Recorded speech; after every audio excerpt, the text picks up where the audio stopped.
Anjana Shalakaya Chakshurun Militam Jena Tasmai Shri Gurave Namaha. So before beginning, I'd like to offer my Dhanava pranams to the lotus feet of my Gurudev, to my Param Gurudev, to Srila Bhaktivedanta Swami Prabhupada, to Srila Bhaktisiddhanta Prabhupada, to all our Rupanuga Gaudiya Guruvag, to all Vaishnavas, to all Vaishnavis, everyone assembled, listening on Zoom, on YouTube, on Facebook, who will listen to the recording, and especially to Pujapad Chudandi Maharaj and Pujapad Nimi Maharaj, who are both speaking and giving beautiful Harikatha and taking us all around these pastime places of Vrindavan. So today we have another beautiful parikram. We're going to several special places, to Dauji, to Brahmanda Ghat, Mahavana and Gokula with Tridandi Maharaj. This will take between an hour and a half.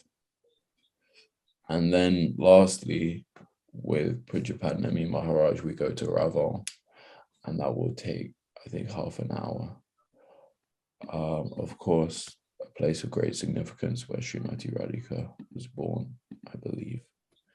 Although I'm sure I'll be corrected if I'm wrong. Anyway, without further ado, I'm going to hand over to you, Maharaj, to begin the proceedings. I think you're beginning with the geography again of today, where we're going, the route. Oh, and you should I draw on it again like I did yesterday? What was your verdict? That was super helpful. That was really helpful, Tom. Okay.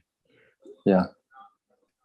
Okay, I'm ready for the drawing. Okay. But I think Manjulali is going to share it, but that doesn't mean I can't draw it.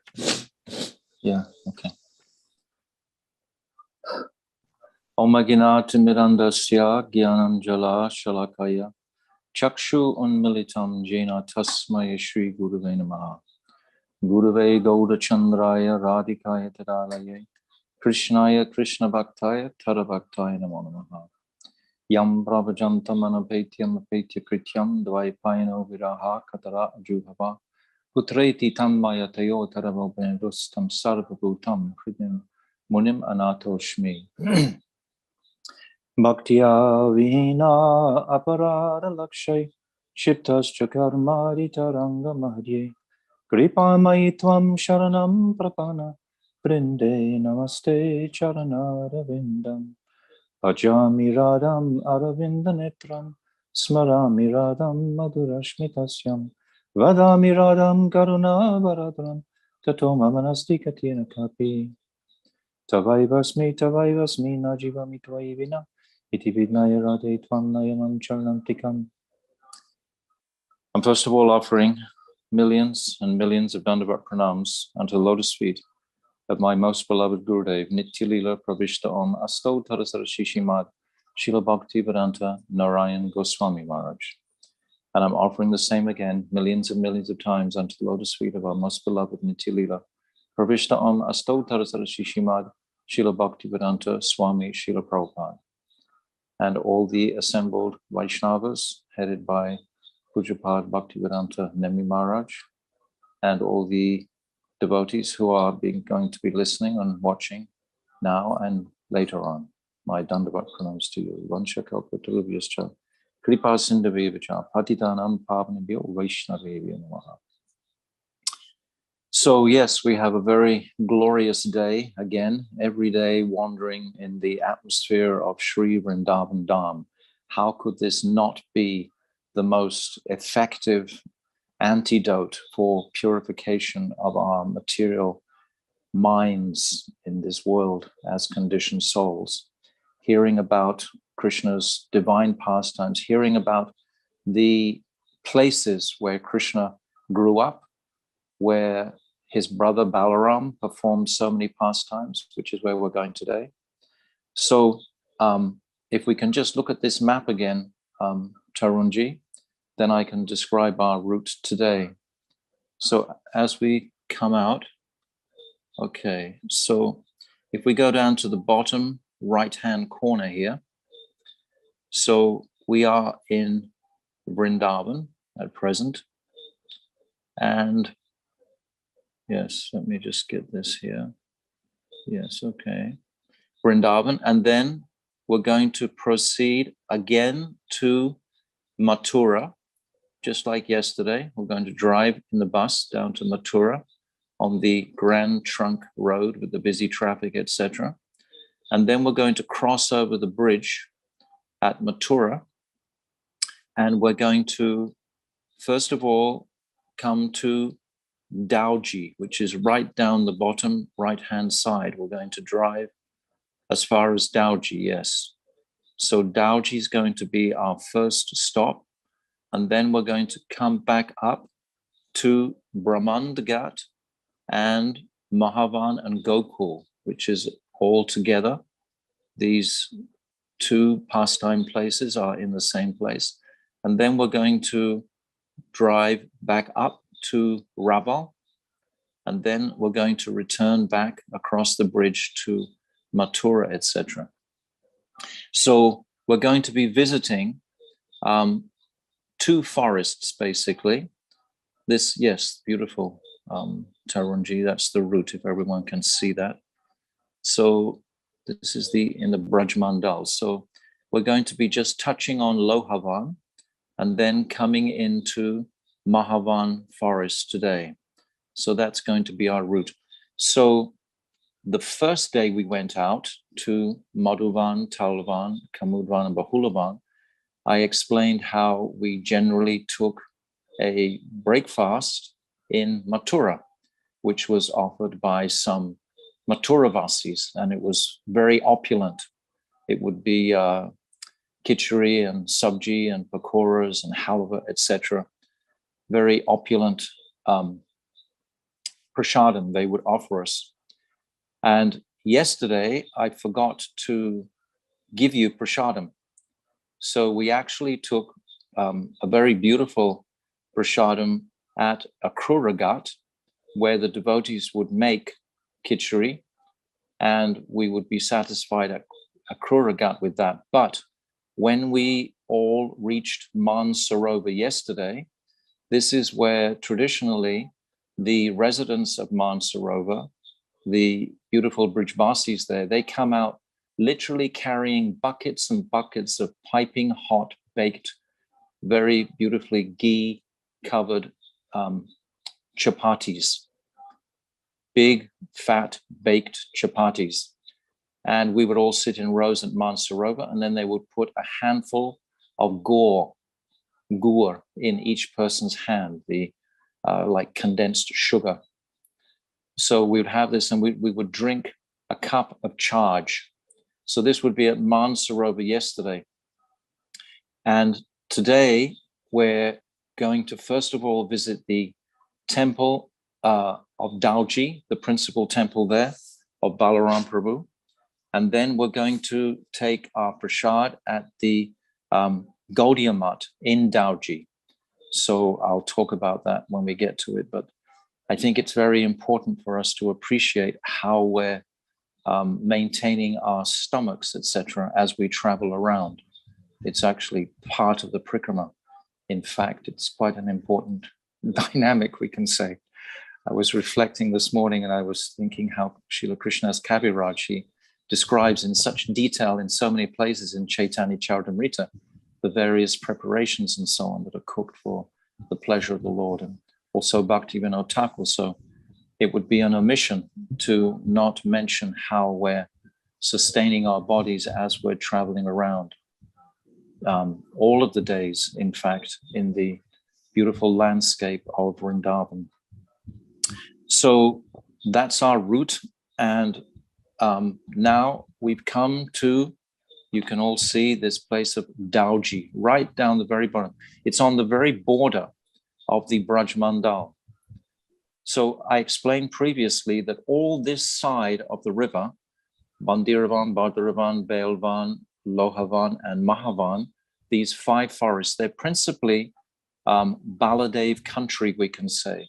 They're mostly cowherd grazing pastime descriptions here. And they're very, very beautiful. But when we come down to this part, then we've got the birthplace of Krishna and Balarama, Mahavana, which we're going to discuss today, and the manifestation of Sri Radhika at Raval. So this is an incredibly powerful parikrama we're fortunate to be going on today. So in Dauji, we see the very beautiful, large deity of blackish Balaram is there. And it's a very potent deity. This deity, in fact, was resurrected, we can say, or found in the bottom of a kund, Shirnaga. There's a Kirnaga, there's a kund close by where the deity was actually probably hidden from the Muslims during just before Mahaprabhu's advent. So then that was taken out of the kund and established in this very beautiful temple. In this temple also, if we go to the right-hand side of the temple, if we go to the right-hand side of the temple, we can see Baladev's consort of Revati, because Revati doesn't actually come into Vrindavan. She is a queen of Baladev's in Dwarka, yet they have her here in Braj as Baladev's consort, but she's not standing directly next to Baladev. You have to go to the side of the temple and look in through a different door to see her off to the side, sort of secretly hidden there. So she's here. Revati is here in Braj with Dauji, even though Revati never actually came here to Braj, but nevertheless she's depicted, or she's represented there by a very beautiful deity of Revati. Perhaps she was there briefly, but I've never read about that. So we understand the glories of Baladev. We celebrate here at this wonderful temple. It's a very, do you have a photograph there, Manjalali, of the Balaram, this Dauji temple? I can't remember if I sent you one or not. But if we have temple, one. yes, we do have pictures. Yes, we have a picture of the entranceway, I believe, with Gurudev and the devotees entering in. It's a very large temple. That was Mandabhava, not the Dauji temple. Okay. So if you have a picture of Dauji temple, you can throw that up. Okay, yes, that's perfect.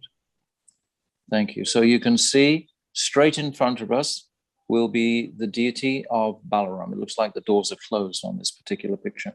But on our right, if you walk around the corner and you look in through another door, then you can see Revati on the other side. So this is a very beautiful, opulent temple, in fact. So here, of course, we always glorify Baladev Prabhu. And my Gurudev always, every single time he ever begins to glorify Baladev, he always emphasizes that Baladev is 8 days older than Krishna, not a year older than Krishna, because sometimes the local populace, they think that Baladev is a whole year older than Krishna, but my Gurudev is very firm and clear on this point. He's 8 days older than Krishna. So Baladev appears from the womb of one of Vasudev's wives, the co-wife of Devaki. Vasudeva actually has about 17 wives. And the principal wife, or the principal consort is described, is Rohini Ma. So when Vasudeva was in the dungeon of Kamsa, we know from the history that many times Kamsa, in his changing his mind about his kindness or aggression towards Vasudeva and Devaki, he would release them periodically. So obviously at one time during those releases, Baladev was conceived in the womb of Rohini. And when he had been there for 6 months in the womb of Rohini, Vasudev instructed Rohini to go to his dear most friend and cousin brother, Nanda Baba, in Gokul and take shelter there from the atrocities of Kamsa. So she went there 6 months pregnant, and when she was 14 months pregnant, then she delivered Baladev. So this is a wonderful pastime how initially, sorry, I didn't explain this properly. Baladev is conceived in the womb of Devaki. And after 6 months, Baladev is transferred to the womb of Rohini by Yogamaya's arrangement. And then Rohini is ordered to go to Braj and take shelter of Nanda Baba. So actually, Baladev is manifesting originally from Devaki, but then by Yogamaya's arrangement, he is transferred from her womb into the womb of Rohini. And Devaki, it appears, had a miscarriage at this time. This is how externally it manifested, that she had a miscarriage. But actually, the soul, we can say, that personality of her 6th son was transferred, or her 7th son rather, was transferred to Rohini. And then Rohini carries that embryo across to Braj. And after another 7-8 months, then she gives birth to Baladev in the home of Nanda Baba. So this is just a whole mood of Baladev is growing up with Nanda and Yashoda as being like his mothers. Rohini is his mother, of course, but Yashoda is just like his co-mother, we can say. So that when Krishna manifests 8 days later, Baladev is having Krishna like a brother. He is the brother of Krishna because they're both conceived from the womb of Devaki initially. So that's the understanding of how Baladev appears in Braj from the womb of Rohini. Is that clear? I hope I've made that clear and didn't. Maharaj, that's super clear. So the 14 months includes the 6 months with Devaki and then 8 months with Rohini. And what's the significance of that, of them being released? Because if Devaki and Vasudev were in jail together, then they could have conceived Balarama in jail. Yes. So yes, that could have also taken place. Yes, but then Rohini, she wasn't jailed, so she was able to go. Yes, correct, Yashoda. Is that clear? No, because you don't need the transference of Balaram from Devaki to Rohini doesn't require physical proximity. Right. You're correct.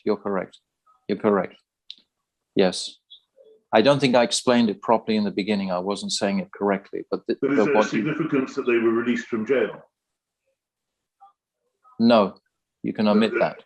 It just so happened that they were released. Well, they were released at different times, but it doesn't affect Rohini having the womb placed, the child placed in her womb. Okay. Yes. Thank you. Yes. Okay. So Baladev, we understand there is Tattva Vichar and there is Rasa Vichar. So in Tattva Vichar, we're celebrating Baladev as being Akhanda Guru Mula Tattva. And he's the Ishtadev of the Sandini Shakti. Sandini means existence.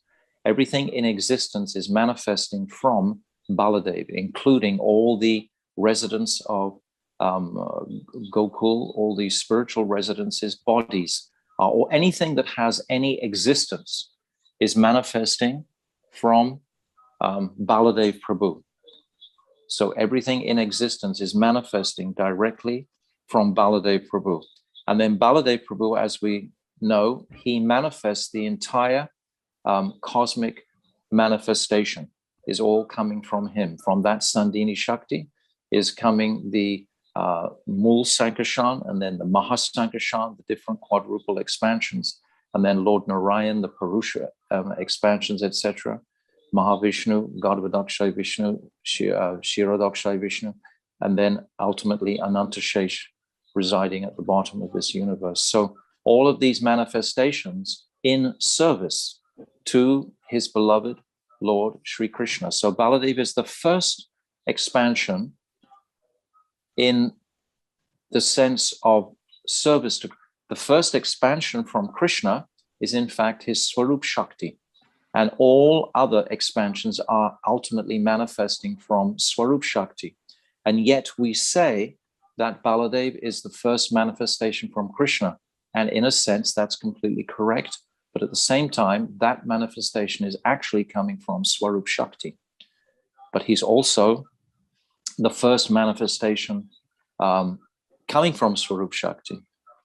And for the exhibition of bhakti, of devotion, his devotion is so potent that it creates all the existence of all the pastime places so that Krishna can relish his leelas principally with his Swarup Shakti, Sri Radhika. So this is the basic tattva of Baladev in a very short explanation, because we've got a lot of places to go to today, and I'm not going to make it extensive here. So then Baladev, he's also representing, of course, all the 5 principal rasas. Baladev is manifesting as Shantaras in Braj. He's manifesting as Dasya Ras, as a servant sometimes. He's manifesting as Sakya Ras, as a friend to Krishna. He's manifesting as Vatsalya Ras in his relationship of being a brother, an elder brother to Krishna. And of course, he's manifesting as Ananga Manjari in his conjugal relationship with Sri Krishna in Madhurya Ras. So across all the 5 rasas, Baladev Prabhu has his identity within these 5 principal rasas to demonstrate the extent of his devotion to Krishna, which is capsulated by Guru. That's why he is Akhand Guru Mula Tattva, because all of this is completely in service to Krishna. So by these service acts, he's demonstrating the principle of Guru, which he embodies. So then Rohini, just coming back to his mother for a second, she has another daughter in Dwarka, in Mathura, and this is Subhadra. And the daughter that manifests from Krishna, from Mother Yashoda, just prior to Vasudeva bringing baby Krishna across from Mathura, there was a daughter manifested from Mother Yashoda. So that daughter is called Ekanamsa. And that daughter is like the embodiment of Durga Ma or Mahamaya, Badri Kali. So Rohini, her daughter is Subhadra. So Subhadra is the sister of Baladev and Krishna. So just to appreciate this family connection. I mean, there's no one in existence with 2 mothers and 2 fathers except Krishna and Balaram, which is phenomenal. I mean, Balaram literally has 2 mothers, Rohini and Devaki, and Krishna also similarly has 2 mothers, Devaki and Yashoda. And they both have 2 fathers. They have Vasudeva is their father and Nanda Baba is their father. So this is very beautiful to appreciate the family relationship connection here, because it's going to span over these 2 tremendous leelas that Krishna has in Braj and Krishna has for 100 years in Mathura and Dwarka, etc. So there's these two identities of Krishna. Krishna, when he's in Vrindavan, is only Brajendra Nandan, and Balaram is Rohini Nandan. We discussed this a little bit. We touched on it yesterday at a Kruragat. So these identities are important just to appreciate this background. So Baladev also, of course, in Ram Leela, he's Lakshman, and there are so many pastimes there. But in Krishna's pastimes, because he's 8 days older, he's very definitely the elder brother of Krishna, and Krishna always honors him and shows him deference under all circumstances. If Balaram says something that forbids Krishna to do something, Krishna he's obliged to follow that order. In the Vedic culture, this is very, very much prominent, that the elder brother, I think I was describing in connection with something else yesterday or the day before, about the dynamic between the younger brother and the elder brother. So Balaram is definitely the elder brother. And they were growing up together, Krishna and Balaram, very beautifully, and crawling around, doing so many beautiful pastimes together in Braj. And Balaram, we know, he kills many demons also, Dhenukasura. This is showing his omnipotency, his godhead. He's able to kill ferocious demons like Dhenukasura. He's able to kill Pralambasura. And when Krishna was fighting with the great air demon, Vyomasura, fighting in the sky and crashing down onto the planet, then the whole planet Earth became actually unstable during that battle. And Baladev, he places his foot on the ground very strongly, balancing Mother Earth. And when we go to the cave of Vyomasura, we'll see that actual footprint impressed there in the ground. It's very large and very beautiful darshan, but that's Baladev again. So there are so many pastimes in Braj of Baladev, and all in service and relationship to Krishna. Baladev, he also has his set of gopis, just as Krishna has his set of gopis. They're quite distinct. There are those gopis who show great affinity and affection to Baladev, just as those gopis who show great affection to Krishna. But Baladev himself is always in a mood of complete affection and full devotion towards his brother, Krishna. So these are just some of the beautiful pastimes that we discuss in Dauji. We speak the glories of Balaram Prabhu extensively. So now we're going to come out of this temple in Dauji, and we're going to just go a few hundred yards down the road from this temple, and we're going to come to the Gaudiya Math. There's a Gaudiya Math temple there now. And originally, Srila Bhaktivedanta Vamana Maharaj, he initiated the building of this temple and arranged for that construction, etc. And when it was finalized, he told the devotee who was actually responsible for that to hand it over to our Bhaktivedanta Narayan Goswami Maharaj. So this is like our temple, or it was our temple. Now it's gone back into the hands of Devananda Gaudiya Math. So this is just some internal arrangements or change in managements, etc. But now it's actually under the trust of the Devananda Gaudiya Math, no longer directly under Srila Gurudev's management or control. And when we go into this beautiful Gaudiya Math, it's quite recently built, probably 15, 16 years old, that's all. And there's a beautiful Krishna and Balaram deity on the altar. And there's also Gora Vishnu Priya on the altar. And this Gora Vishnu Priya were originally belonging to Srila Bhakti Pragyan Keshav Maharaj.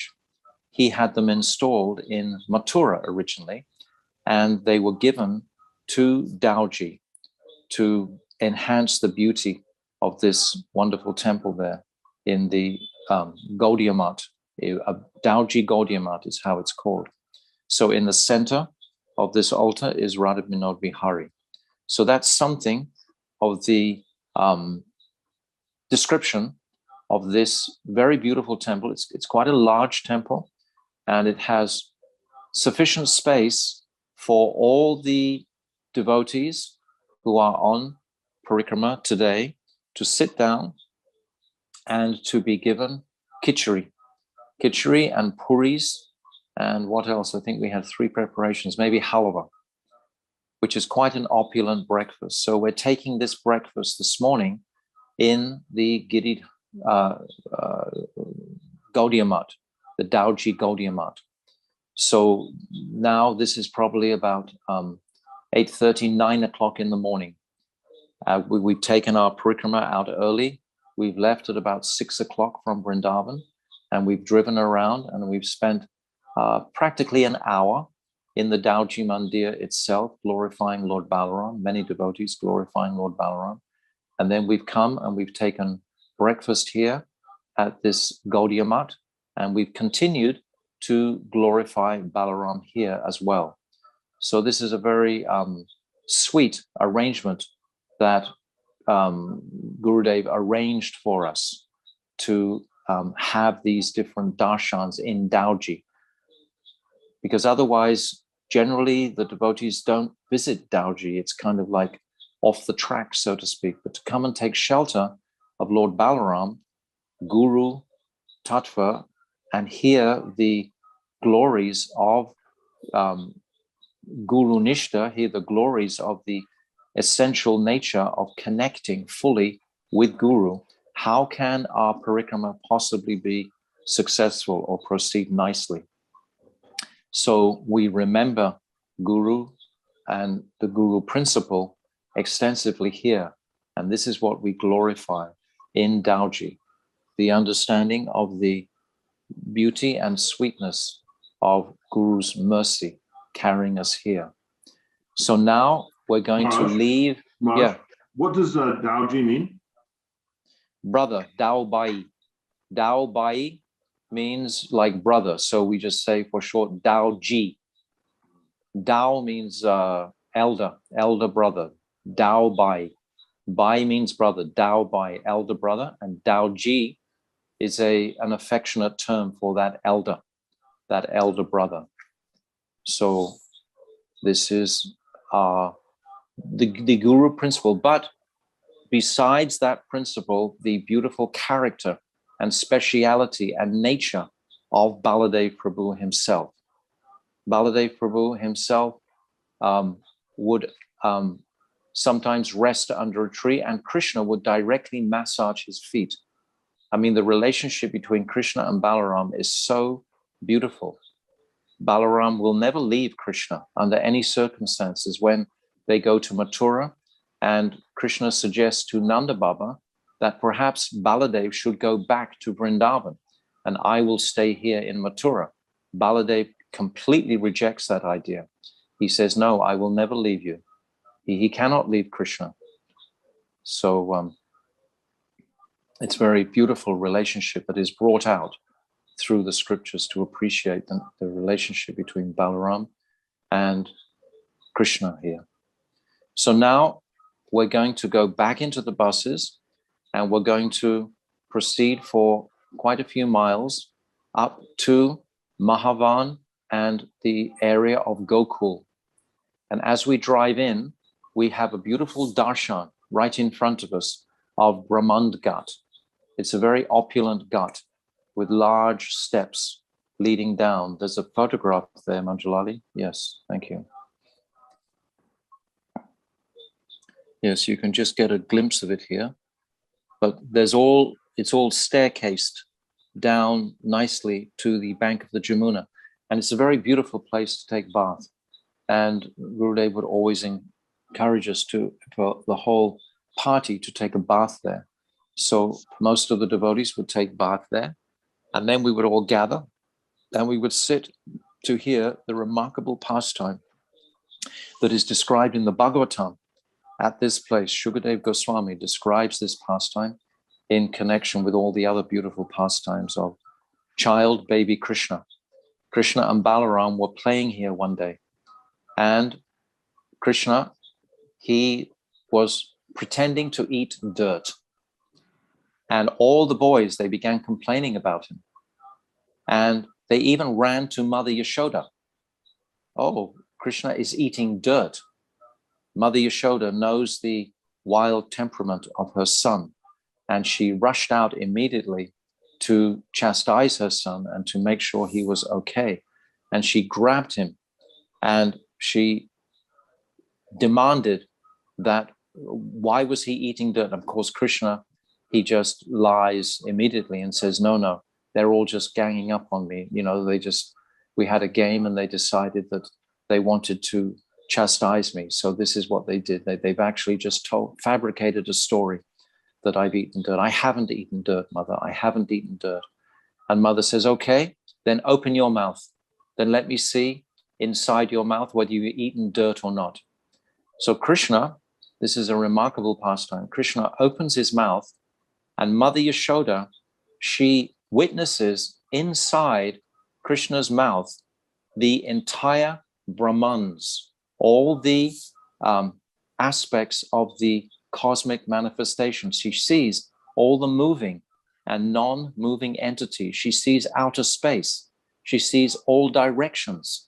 She sees the mountains. She sees islands, oceans, the surface of the earth, the blowing wind, fire, moon, and stars, all the planetary systems, water, light, air, sky, creation, by transformation of ahankar.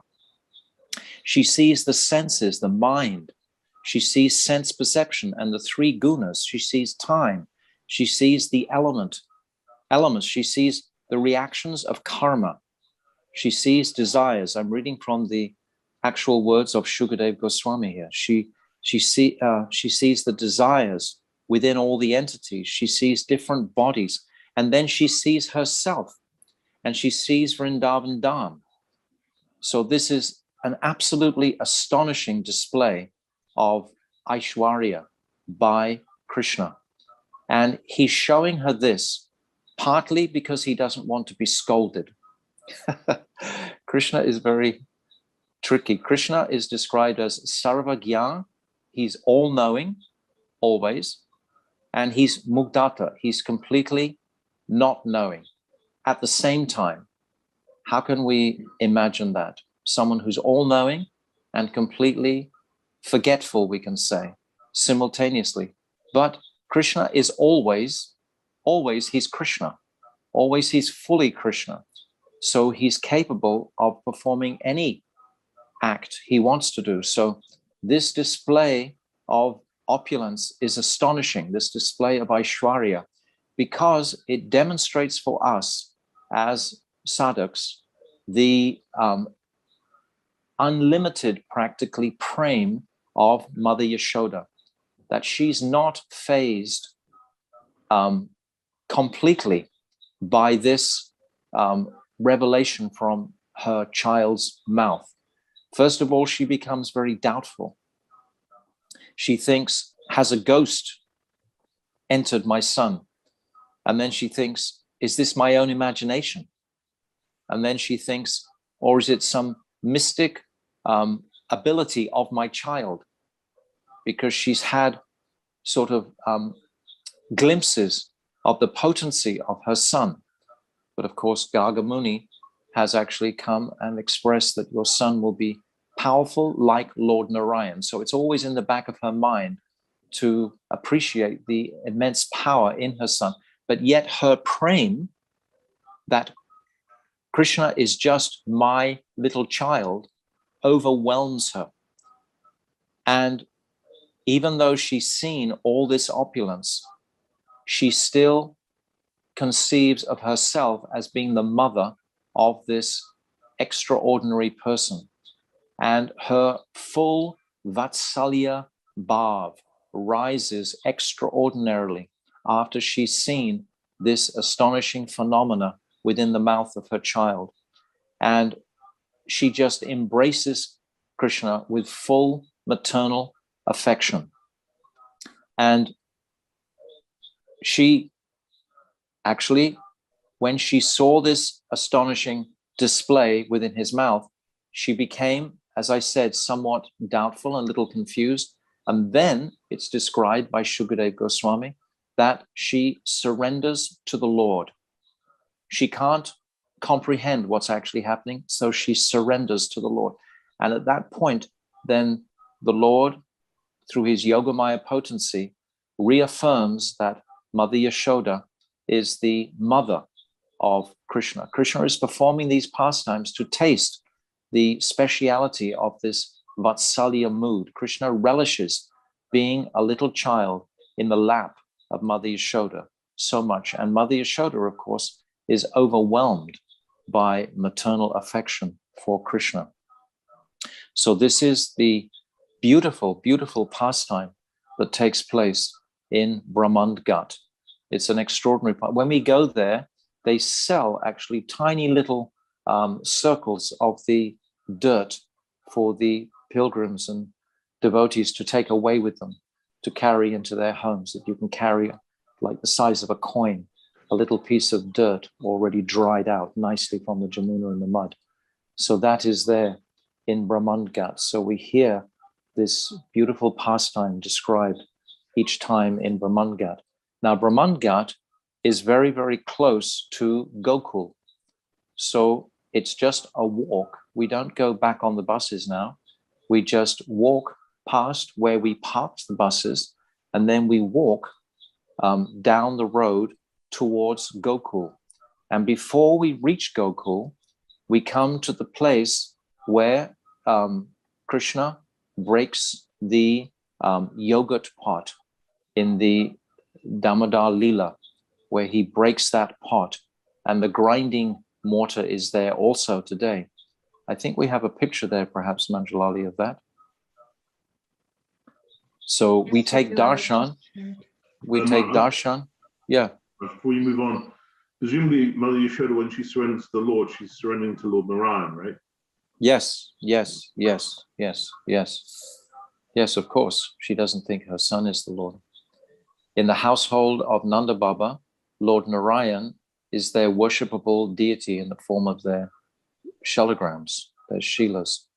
And everyone attributes all their fortune to the pure way that Nanda Baba worships his shelograms.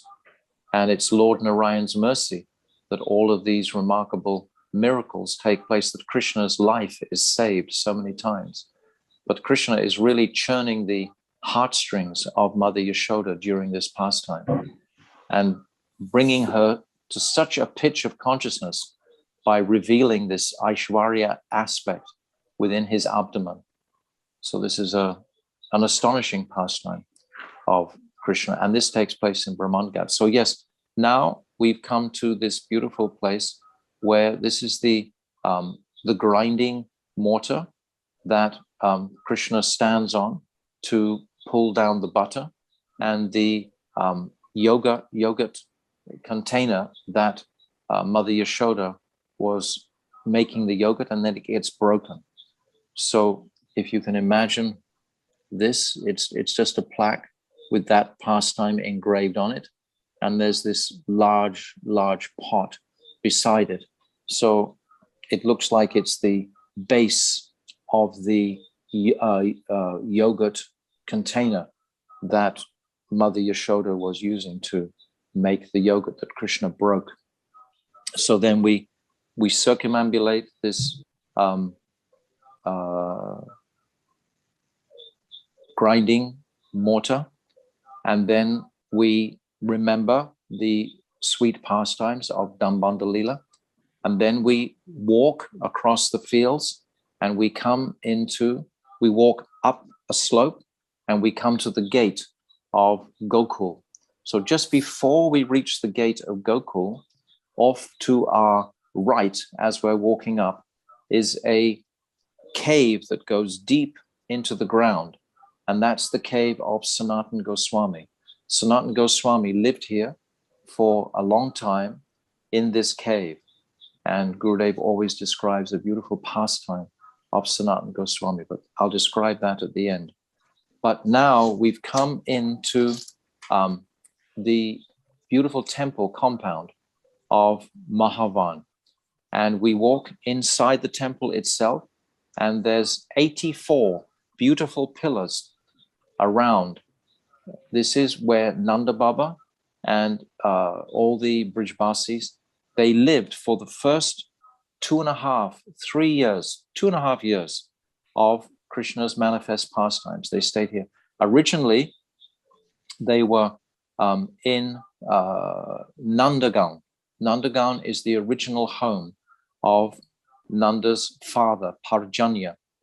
So as we're entering into this temple, it's helpful for us to appreciate the family tree of Nanda Baba coming from Parjanya. So if Manjulali can put that diagram on the screen here, so everyone can see that the grandfather of Parjanya is Deva Maida or Deva Mila. This is the grandfather of Parjanya and the grandfather of Vasudev. Vasudev, you see, on the other side. So Deva Mila, he had two wives. He had a Kshatriya wife and he had a Vaishya wife. And from his Kshatriya wife, Surya Sen was born. And from his Vaishya wife, Parjanya was born. And then from Surya Sen was manifest Vasudev and 15 or 16 other brothers.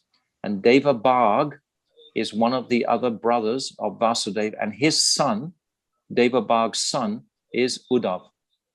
So that's just a little bit of extra information. And then Krishna and Balaram, of course, are manifesting from Vasudev there. But now on the other side, Parjanya, living in Nandagaon, he performed great tapasya. It's described at Aishish Kund, worshipping Lord Shivji there, who informed him that he would have 5 glorious sons. And the middle son would be the most famous, the most glorious. So his 5 sons are Upananda, Abhinanda, Nanda, Sunanda, and Nandanandan. So these are the 5 sons. And he also had 2 daughters, Sananda and Nandini. So these are all coming from Parjanya. And these were all born in Nandagaon. And then later on, Parjanya, due to the ferocity of the Keshi demon, it's described, he moved all his family members across to Gokul, which is probably about 45, 46 miles away. Of course, remember that these are all cowherds with millions of cows.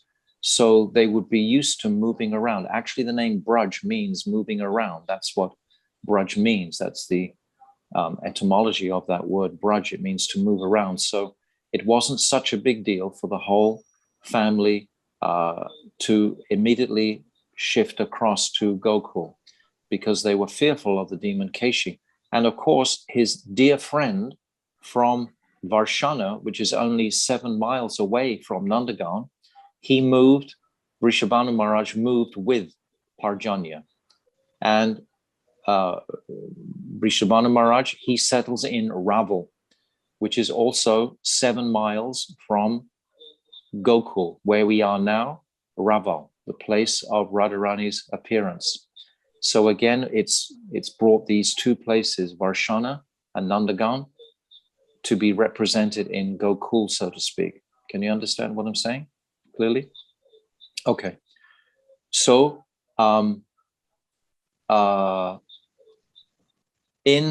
when Krishna was born from the womb of Mother Yashoda, and Jiva Goswami comments that the umbilical cord is cut in front of all the gopis, so they know fully that Krishna is directly the son of Mother Yashoda. Of course, we know the pastime that he's manifested his form as a 16-year-old youth in Mathura with all his opulence, etc., in front of Devaki and Vasudeva. And then he becomes a little baby, and then he's carried across the river. And then Vasudeva exchanges Krishna with that baby girl who is Ekanansa. and carries her back to the palace or the dungeon of Kamsa.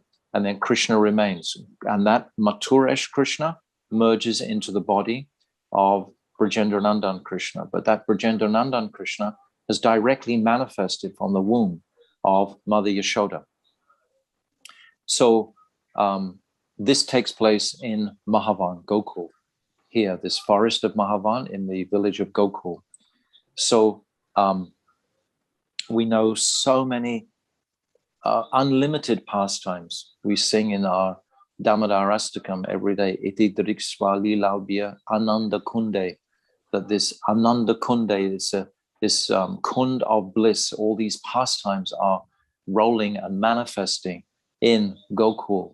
And the first beautiful pastime we always remember is the witch Putana coming into the village of Gokula, here where we are now. And Nanda Baba, he's gone to Mathura to pay some taxes to Kamsa, because now he has a son and he doesn't want to get any sort of trouble from the huge demon Kamsa. So he's thinking it very correct just to go and offer taxes now, just to pacify Kamsa. So he's gone to Mathura to offer taxes. And then while he's away, when Krishna is only 3 days old, this Putana demon, she comes into the village looking like the most beautiful heavenly damsel that any of the residents of Gokula have ever seen. Of course, most of the young men, they're all off with Nanda Baba, gone to Mathura. But Putana, it's described, knows that Nanda Baba doesn't have any strong soldiers or anything like that to protect his little village, but he does have some archers, some bowmen who possess arrows which are called Narayan Astras. And she's afraid of these Narayan Astras. They could actually hurt her. So she comes in. She doesn't just come in her usual hideous witch-like form. She comes in as a beautiful manifestation practically of Lakshmi Dev. And she just enchants the minds of everybody in Gokula, including Mother Yashoda and Rohini Ma.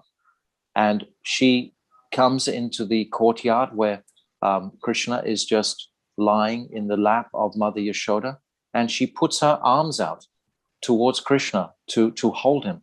Now, this is quite a common occurrence, of course, that the children are very much passed around in the Brijvasi lifestyle, in their culture, more or less.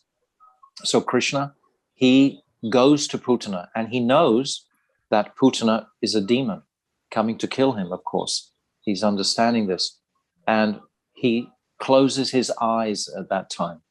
So Mother Yashoda, she very easily gives her child to Putana, because Putana is looking so beautiful and wonderful. And Mother Yashoda is thinking in her mind, oh, this must be some heavenly damsel come from Swagaloka.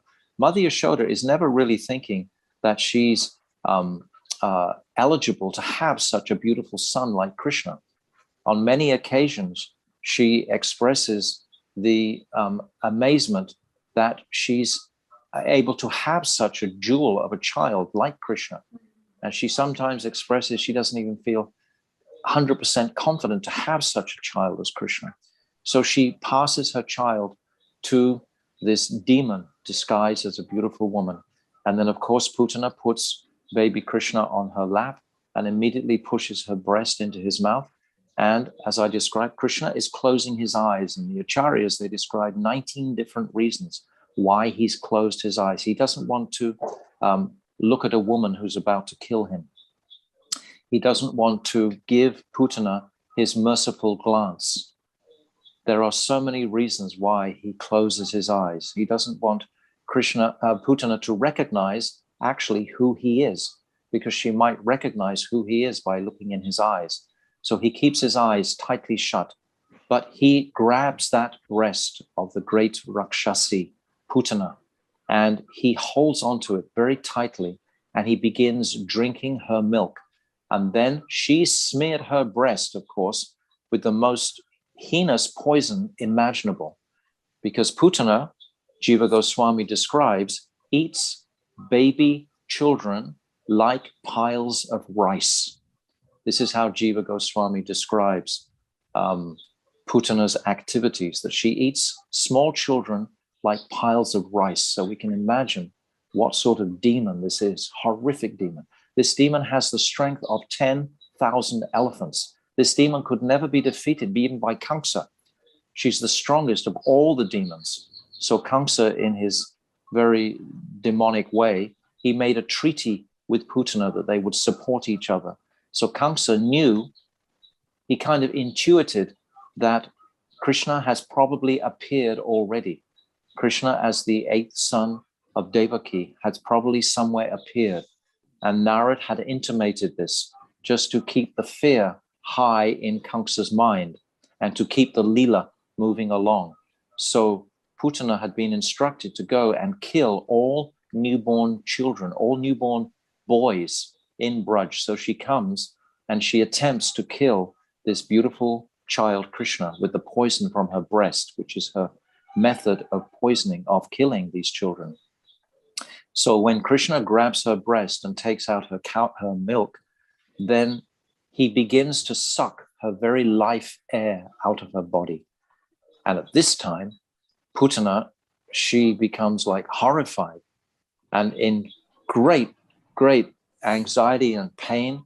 She starts to try to pull Krishna off her breast. She's saying, leave me, leave me, leave me. But Krishna has held her breast so strongly, and he's holding onto her with her lips. So it's interesting because this particular demon is going to be described as being killed and purified by Krishna's lips. And then Putana, she runs out of the courtyard and she manifests herself as her real Rakshasi height, which is 12 miles high. 12 miles. So how high is Mount Everest? I don't think it's even a mile high. Yashoda, you can do the mathematics on that, but Be right back. Mount Be right back to you. Okay, it's so many feet, yeah. But Putana is 12 miles high. I've forgotten the exact figure. I have 5.5 miles, Maharaj, is Mount Everest. 5.5 miles. You're quick on it, Taranji. So 6 times Everest. Wow. Yes. No, Oh, I think 2.2. 2, Yashoda. Where's your mathematics, Yashoda? Oh, no. 2 times. Yashoda's never proved wrong mathematically, but today he is. Correct me, Maharaj. Okay, no, Tarun's on it. So we can imagine the ferocious form of Putana, and she takes one step in her 12-mile form, and then she crashes to the ground. And it's described that even in her falling to the ground, she's killing auspicious entities of a whole mango orchard. But this mango orchard belongs to Kamsa. She's actually gone practically across the border, and she's fallen down on Kamsa's orchard, and she lies there in her 12-mile form. And Krishna is still happily playing on her breast. And of course, Mother Yashoda, she's witnessing this astonishing form of Putana racing out of her house, carrying her darling Lala with her. And she just faints, she passes out completely. And similarly, so does Mother Rohini, who's there. They're just in complete shock. And the gopis, the elderly gopis, they're trying to revive Mother Yashoda, but they know the only way they can revive her is to put baby Krishna back in her lap. That's the only way. So they race, all of them together. They follow the track of Putana, and they come to her huge, huge, stretched out 12-mile body. And because Krishna is playing on her breast, they can see Krishna from the roadway, and they quickly, all of them, climb up to the top of Putana's breast, and they grab Krishna very carefully. And then it's described that they form a chain, and they pass Krishna all the way back to the house of Mother Yashoda. And then Krishna is brought again into the lap of Mother Yashoda. And at that time, Mother Yashoda, her consciousness is revived. And then her relief, of course, and her joy is inconceivable how she feels that practically Krishna was taken away from her. Now he's returned. So this is the principle of these demons. In fact, every single demon creates tremendous separation for a moment in the hearts of the Brijvasis. And when they're reunited again with Krishna, then their joy at meeting is unbounded, just like I described the other day in the Kalyanaga pastime, when they actually regain their darling Krishna, how much joy we can't imagine. You know, if someone is in great danger and then all of a sudden that danger is relieved. So this is the principal pastime. And then, of course, when Nanda Baba is returning from Mathura, he's astonished because he thinks for a moment that he's in a different country, he's in a different land or province. He doesn't recognize these huge hills that seem to have suddenly arisen. And then in consultation with the other cowherd, with his brothers, etc., they realize this is the body of a demon. And then he's remembering the very prophetic words of his brother Vasudev, who said, quickly go back to Braj, because there will be demons that will come and want to kill Krishna, who I have sent into your custody. So Nanda Baba, he's remembering these words of Vasudev, his brother. And then the cowherd men, it's described, they chop up the demon Putana and they burn her, they burn the body. And it's described that the fragrance from the burning body of Putana stretches for 100 miles in the whole area. And of course, everyone is smelling this incredible, beautiful fragrance because Putana, she was touched by the lips of Krishna. So of course her body became extremely fragrant.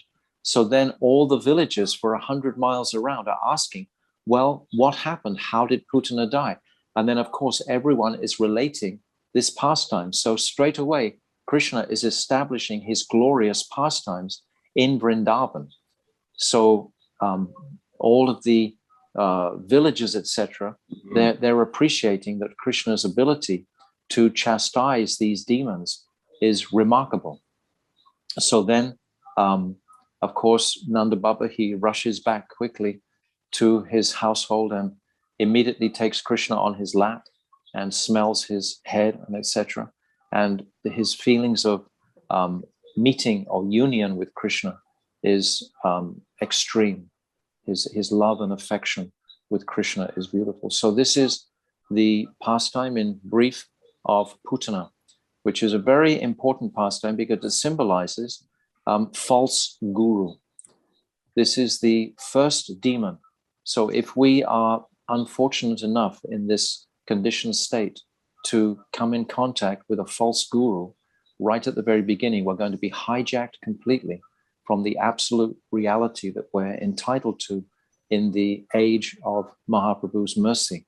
But if we meet some charlatan or some person who is not realized in these truths and we become attracted to a false guru, we will be totally hijacked. So this was the first demon that had to be purified for Krishna's pastimes to manifest. False guru had to go. Okay, Yashoda? Yeah, a couple of quick questions. That was totally delicious. Prasadam as well. The reference for the 19 reasons why Krishna closed his eyes. Do you know the source for that? You can get them in the Srimad Bhagavatam commentary by Srila Vishwanath Chakravarti Thakur in, I think it's chapter 5 or chapter 6 of the, I think chapter 5 of Srimad Bhagavatam, 10th canto.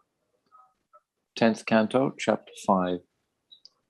And after this, I'll look at it and I'll tell you exactly where that's referenced. Oh, tell me, Tarun. No, I don't know, but I know that Srila Prabhupada in his Krishna book referenced quite a few of them, not all of them, but very good, Tarun. It's partly I remember them because I was so impressed by all of these different reasons.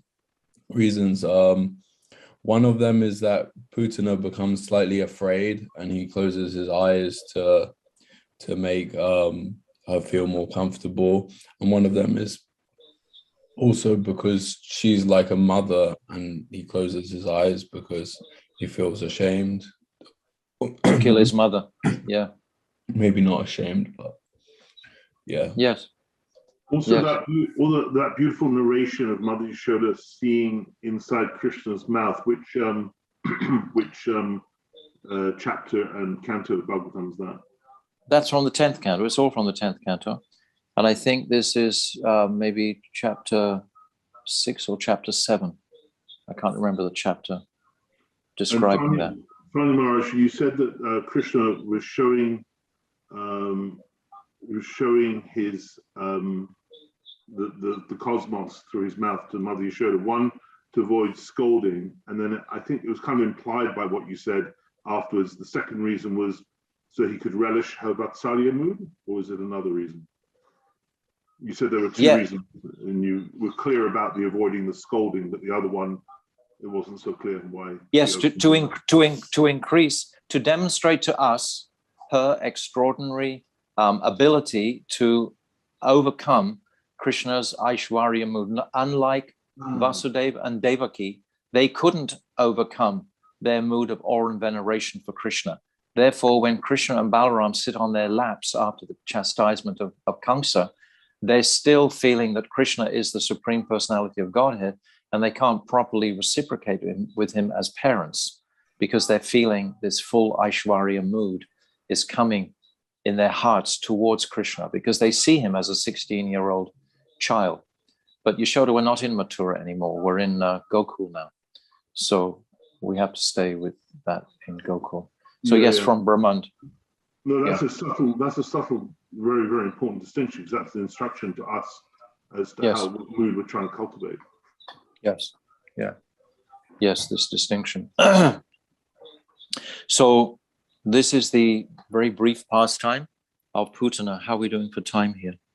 So I think we're okay. So then the second demon that Krishna kills, I think is the second demon. Is it Trinabrata or is it Shakatasura? I'm not sure of the order there. Someone can correct me. I've momentarily forgotten for a second. Anyone going to tell me? I'll have to just move around a bit and get something here. Ramananda, which demon is first, Shakatasura or Trinabrata? Who else is watching?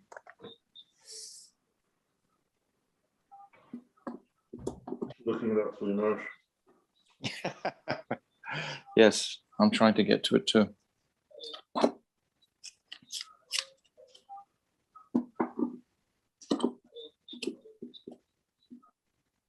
Okay.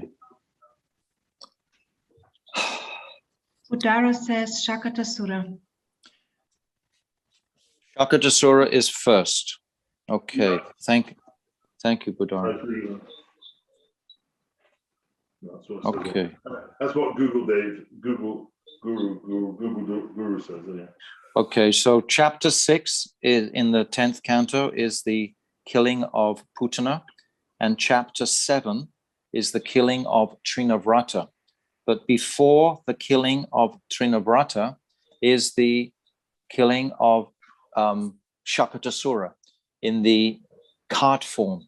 Shakatasura took the form of like a ghost, and he embodied the structure of a cart. And Mother Yashoda was there celebrating Krishna's, what was it? She was celebrating Krishna's, I didn't read this recently, I should have done today. Maybe Budara Prabhu would like to tell me this if he has that.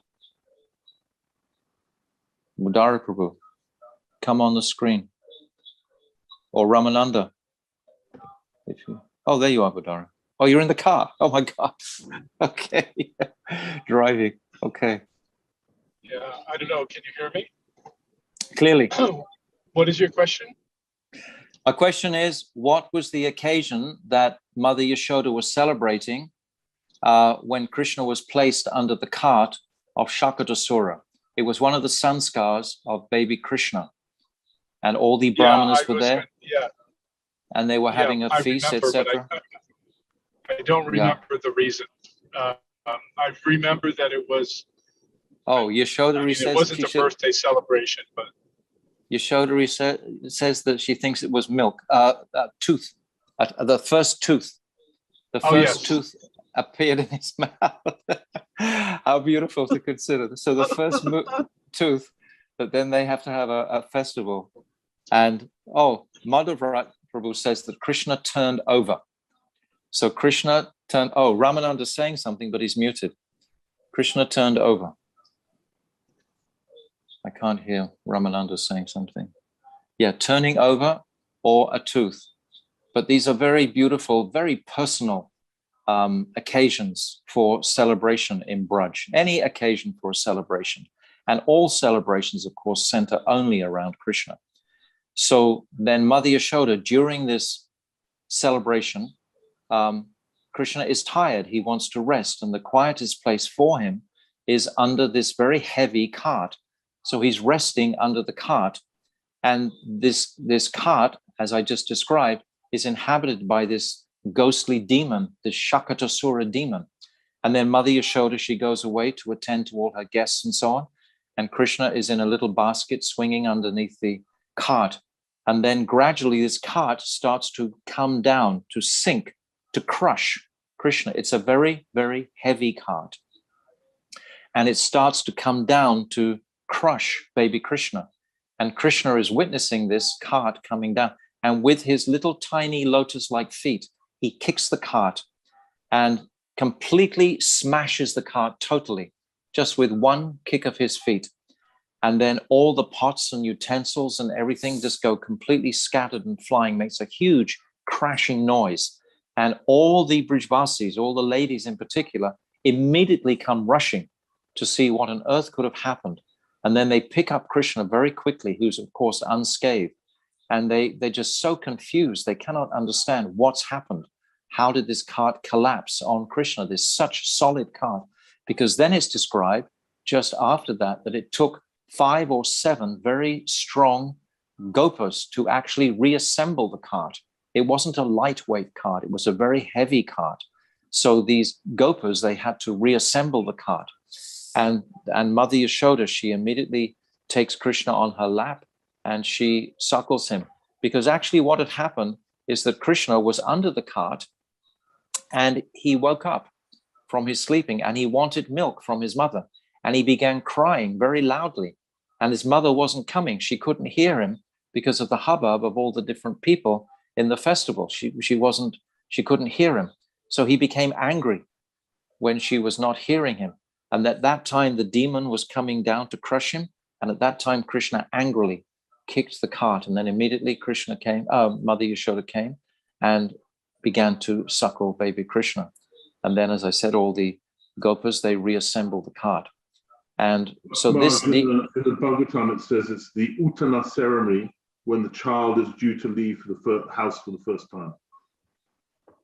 Okay, very good. Very good. And also, you see, Jiva Goswami, he will explain another aspect, because Shukadeva is explaining one vision that he's having, and Kavi Kanpur in his Ananda Vrindavan Champu, he also has another vision.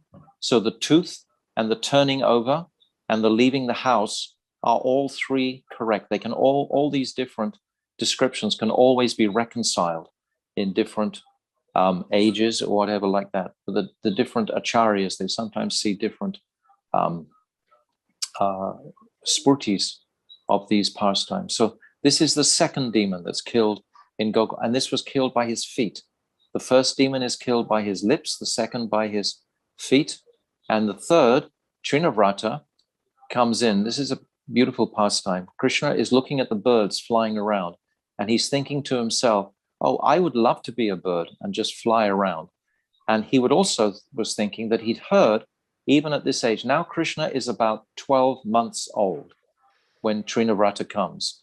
He's 3 days old when Putana comes, and he's, I think, 3 months old when he's placed under the cart.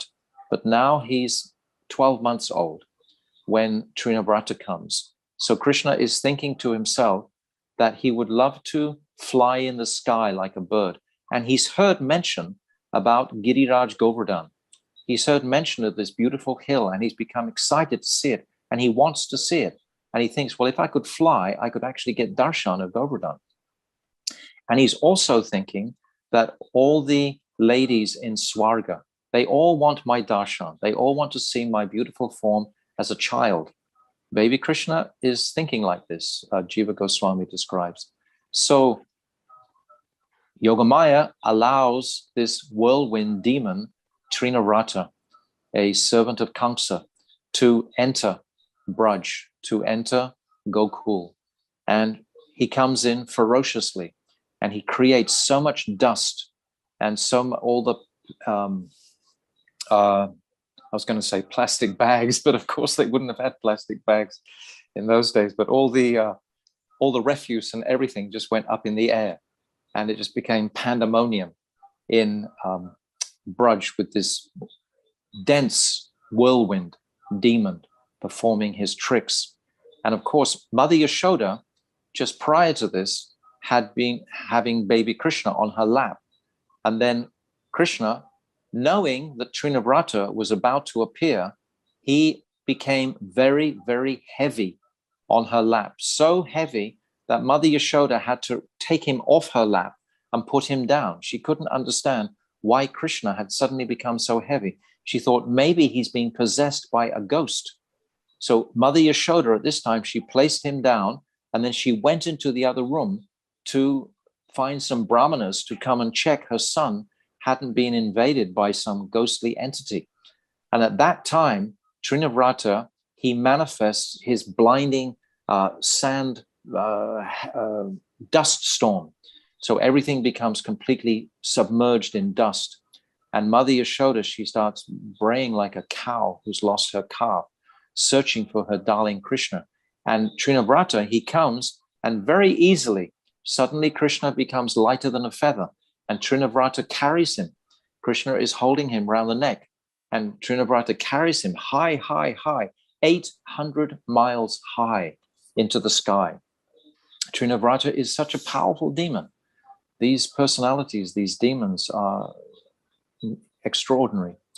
Anyway, 800 miles.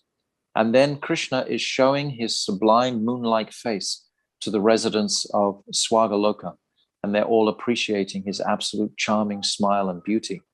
But then Krishna, he smells the garlic and onions from the mouth of Trinavrata and realizes, I don't want to hang around with this person. And he again begins to manifest his enormous weight of all the Brahmans, and he's holding very tightly around the neck of Trinavrata. Trinavrata now is starting to feel strangled, and he can't pull Krishna off his neck. And he's starting to descend, but getting very faster and faster and faster, of course. He's losing all momentum. He's losing his life practically. He's being overpowered by Krishna. And then he crashes to the ground with tremendous force.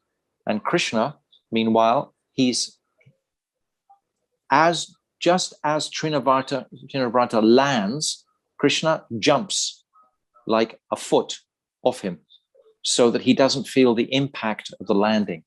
And then he just sits on the chest of this demon who is completely shattered.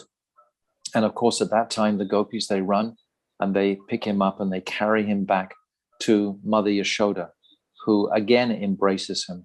So this is similar to Putana and Shakadasura and so many demons, that when Krishna is finally again reunited with his mother, then this unlimited Anand starts to flow from the hearts of all the Brijabasis. So these are three pastimes that happen here in Gokul, where we are today. There are so many pastimes.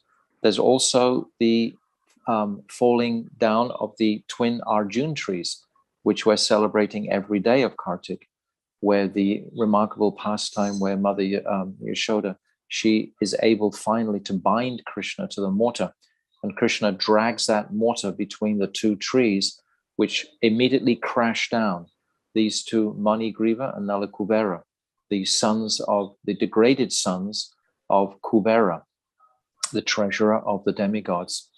And because of their offense to Narad, that they didn't cover themselves when he was walking through those beautiful heavenly gardens. So Narad, he curses them to take birth in Braj as trees for 100 years. So that curse is concluded when Krishna drags that mortar between the two of them and they crash to the ground. Krishna doesn't actually touch these two previous demigod sons, Nalugriva and Manikuvera. He doesn't actually touch them. It's the grinding mortar that actually touches them. It's not even the rope that's around his waist that touches them, because Krishna doesn't think these two sons are really eligible in a sense to come into Braj, but because of Narad's curse on them, they would actually see Krishna. Then Krishna allows, of course, the words of his pure devotee Narada Muni never to go in vain. So when these two demigods, they manifest from the twin Arjun trees, which have come crashing down. I'm making this story very, very short because we'll discuss it much more extensively when we discuss the Damodar Astakam pastime. And actually, as I said the other day, when we're actually on Parikrama, we only get like time slots of about 10 or 15 minutes to maybe cram and crunch all of these pastimes together in, a very compressed way. But today I'm taking advantage of all of you sitting there having your breakfast and so on while you're watching. It's very interesting to watch you all chomping away. Anyway, this was a long time ago, Maharaj. Anyway, let me think. So, yes, when these two trees crash to the ground, all the residents of Braj, of course, are horrified that these children were playing right underneath these trees. Are mighty trees, huge trees. And to the amazement of everyone, the children and Krishna haven't been hurt at all.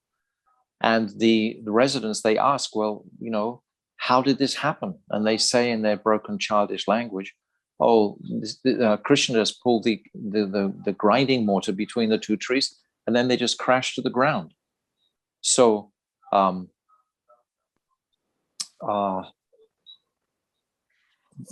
they're bewildered, they're astonished. And of course, we know the whole pastime that Mother Yashoda, she just becomes stunned because she feels that it's her fault that this even happened, because she bound Krishna. And she's never done this before, of course. And this was a horrific pastime for her in her heart, that she felt she could have been responsible for Krishna's leaving if those trees had actually crashed closer to Krishna. So she is just struck dumb totally. And then, of course, we know the pastime, Nanda Baba comes and he unties that knot that's bound with Vatsalya Prem around the waist of Krishna. And Krishna whispers in Nanda Baba's ear when Nanda Baba asks, who did this? And Krishna whispered, oh, Mai. And Nanda Baba is astonished. And he says, right, we won't talk to Mother Yashoda for the rest of the day. And he pulls out a laddu, gives it to Krishna, and then they go to the Goshala. And Nanda Baba gives Krishna milk directly from the cows. And the rest of the day, they actually don't speak to Mother Yashoda. It's such a wind-up pastime, really. But to conclude, when Mother Rohini, in the evening time, when Krishna is still resolutely refusing to go to the lap of Mother Yashoda, Rohini Ma is asking, well, who will you sleep with tonight? Krishna is saying, I'll sleep with Baba. I'll sleep with Father. And then Mother Rohini, she intimates, what happens if Mother Yashoda, she leaves her body out of grief? And at this point, Krishna becomes like as if shocked at the thought of that. And then he wiggles out of the arms of Rohini Ma and he runs across to Mother Yashoda, who hasn't eaten all day. She's just been sat in a petrified condition. And then he falls into her arms, and she takes him into her lap, and they're weeping so piteously. And all the residents of Braj, they're all weeping so piteously at this reunion between Krishna and Mother Yashoda. This is the most astonishing pastime, but of course, it's a much more lengthy description ultimately, but this is the culmination of that pastime, is the tremendous waves of Vatsalya Bhav that flow from Mother Yashoda to baby Krishna, as we saw the same in when she sees the Brahmanda within his mouth. It's the same mood of complete affection, that the pinnacle of Vatsalya Bhav, Krishna is pulling this pinnacle to its maximum of this affection of the Brijbasis. So this is also taking place right here where we are today in this astonishing temple of Gokul. So now, also in Gokul, Shivji, he comes from Kailash, and there's a whole beautiful pastime about Shivji coming and wanting to have darshan of baby Krishna. Mother Yashoda, she sees this extraordinary looking yogi with his matted locks and snakes around his arms, etc., wearing a tiger skin, having his drumroll drum. And she's just horrified with looking at this yogi just come from Kailash, and she won't let Krishna out of the house. But this Krishna doesn't stop crying. Krishna has started crying, and he won't stop crying. And they try everything to pacify him. And finally, the gopis, they suggest, well, perhaps you should give Krishna darshan. You should give this yogi darshan of Krishna, and maybe Krishna will stop crying then. So they take Mother Yashoda, she puts Krishna in a black basket. She puts black cudgel on his eyes. She puts black cloth around Krishna. This black is to prevent any tantric spell coming on her lala. And then she very briefly takes child Krishna, who's still crying, out to give this frightful looking yogi darshan of her beautiful, gentle child. And as soon as Krishna sees Shivji, he immediately stops crying and he smiles. And Shivji is completely happy. And he sat down and he's already created a little yagya fire there. He's putting sesame seeds, etc., on the fire. And he tells Mother Yashoda at that time, if any fear or any difficulty ever comes to your lala, you just tell me immediately, and I will chant mantras to offset any untoward curses, etc., that might possibly come. And Mother Yashoda is astonished. She doesn't know, of course, the identity of Shivji, but Shivji remains there in Gokul besides the house of Mother Yashoda. So Shivji is very satisfied with having darshan, even just for a few moments, of baby Krishna. So there are so many pastimes. Also, the fruit seller pastime is there also, which we all know, I'm sure. And Krishna is playing vigorously all the time through the scattered cow dung courtyards with his brother, Dauji, and so many beautiful pastimes there. So many that are described actually when we come to our descriptions of our Brahmanda Lila. We can describe many more of these pastimes. So there's a point, I'm not sure how am I doing for time, Yashoda. I think I have a couple of more minutes here.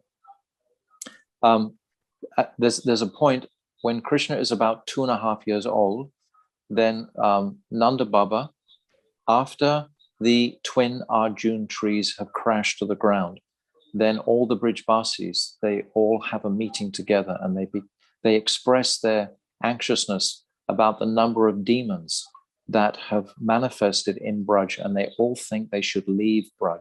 They should leave Gokul rather, just as Parjanya left Nandagaon originally because of fear of the Keshi demon. Then all the elders, Nanda, Upananda, Abhinanda, Sunanda, Nandan, and all the other elders of the village, they all meet together and they decide, yes, Nanda Baba, he puts forward this proposal that now we should leave Gokul and we should take up our ancestral place in Nandagan. We should go back to that land, and we should leave immediately. It's very wonderful to read this description because they don't linger on taking months to make this decision. They are travelers because they travel around with their cows, as I said before. And Nanda Baba says, if you all agree with me, then we should leave immediately. So that very evening, they all get their huge carts together and their oxen, etc., ready to leave the very early next morning, where they all pack up all their household goods and everything. And there's a very, very beautiful chapter in Ananda Vrindavan Champu, where this shift is described, where they go across the river to Vrindavan. First of all, they take up residence in Vrindavan from Gokul. They go in procession with all their thousands and millions of cows and their huge, beautiful, decorated wagons. And it's very gorgeously described by Ananda Vrindavan Champu, by Kavi Kanpur, in beautiful poetic language. This would make an incredible painting of them, the whole Vrindavan village making its way towards the Yamuna. And then they all float their wagons across the Yamuna, and the cows, they all swim, these bodies of white cows swimming across the Yamuna.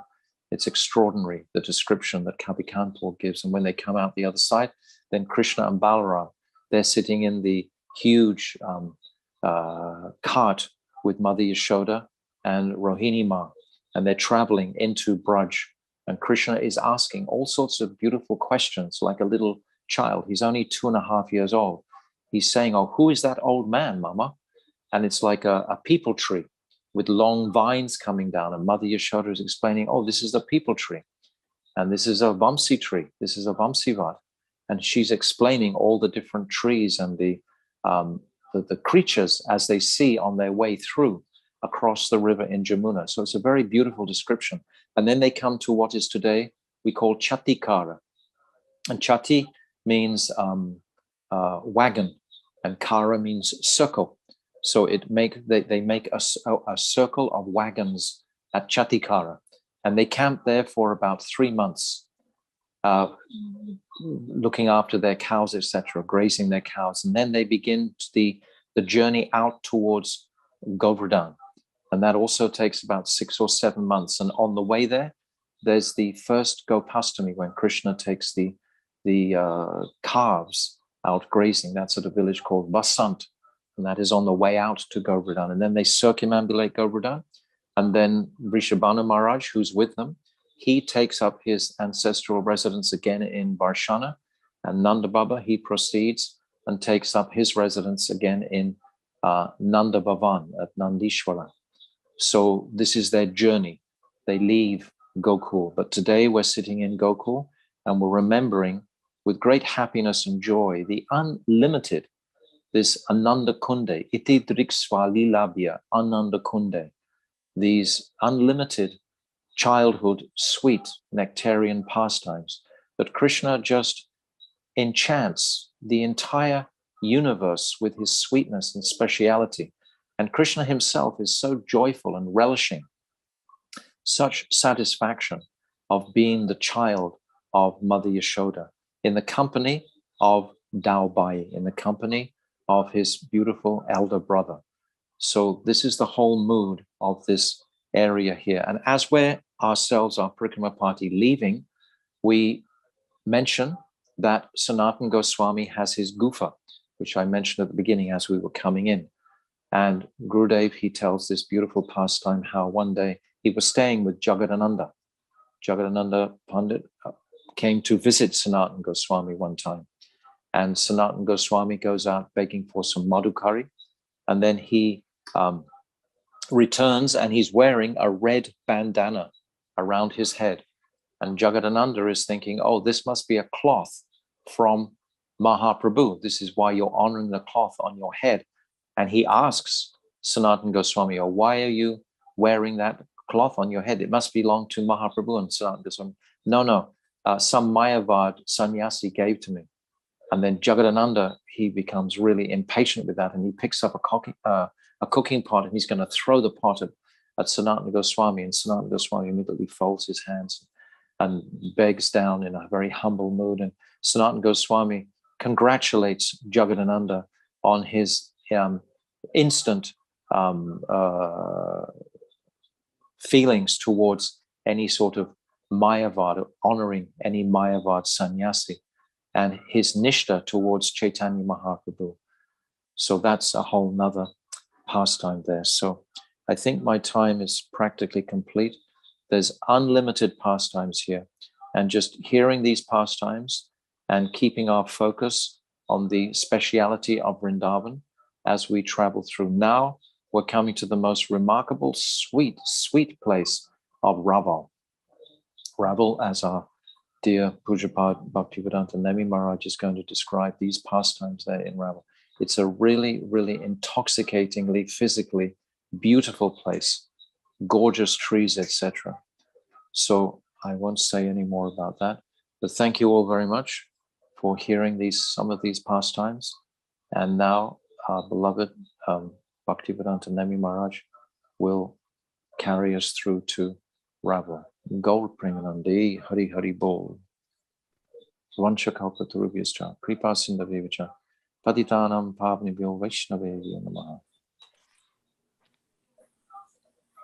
Anuvak pranams. Thank you so much, Maharaj. I see Yashoda has come on camera. Were you about to say something, Yashoda? No. Okay.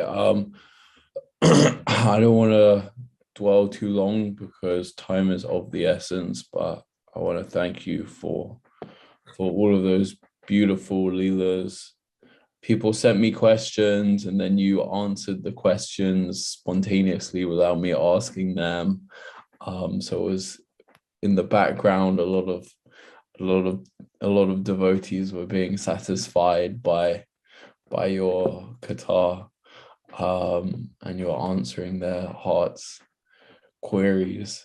So yeah, thank you for all of these details. And for me, the details, like the specific things, like that Putana has the strength of 10,000 elephants, just for me and for my mind, provides that depth, and gives me more faith in all of these pastimes. So thank you for providing and illuminating on all of these pastimes in all of these beautiful places, and for reminding of also these journeys. I'm trying to work out when it was that I got sick in Vrindavan, because I think I remember taking this breakfast prasad that you mentioned, so it might have been later on today. So thank you. So, oh, you're on mute, Maharaj. We took our breakfast in the Gaudiya Mat in Dauji. We've already taken our breakfast now, and so we've done our breakfast for today. Yeah, so you might have got sick from the prasadam there. No, I don't think it was from the prasadam there. But okay. I think I remember being in a Gaudiya Mat taking breakfast with puris and then bringing around halva and thinking, yes, oh, that's interesting, halva for breakfast. That's it. I don't know if it was. That's it. Yeah, that's it. I must have got sick in the evening. Yeah. Anyway, I will now hand over to Pujapad Nemi Maharaj, who will be speaking on Raval. Jnanatinirandhasya Jnananjana Shlakaya Chakshurmilitan Yena Tasman Shri Gurave Namaha. Namam Vishnupadaya Krishna Pristhaya Bhutale Srimati Bhaktivedanta Samaniti Namane. Namam Vishnupadaya Radhikaya Priyatmane Shri Srimati Bhaktivedanta Narayaniti Namane.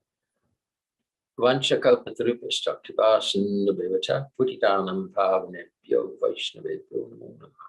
Shri Krishna Chaitanya Prabhu Nityananda Shri Advaita Gadadhar Shivasati Shri Govardhana. Hare Krishna Krishna Krishna Hare Hare Hare Rama Rama Rama. I want to ask, do we have any pictures of Raval?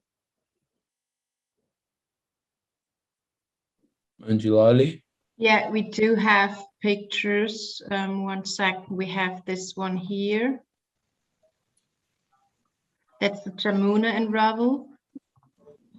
And we have the deities from Radha, Krishna and Raval. This one here. This would be it. Yes, that's Raval.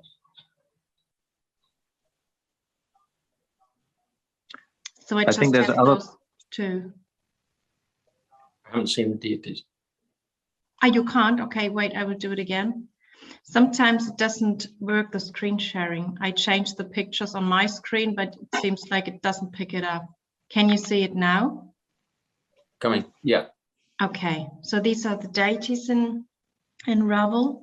But you saw the Yamuna? Yeah, we saw. Okay, okay. It's actually a much bigger altar, but we've only got this picture to show you today. So Raval, we come by bus from Gokul Mahavan. And Raval is a little distant from Gokul Mahavan. Buses draw in, and then coming up the path, the temple stands on a slight elevation. And coming into the courtyard, so there's the altar with these beautiful, physically small deities there. And there's parikrama path around, going back behind the altar and then coming out.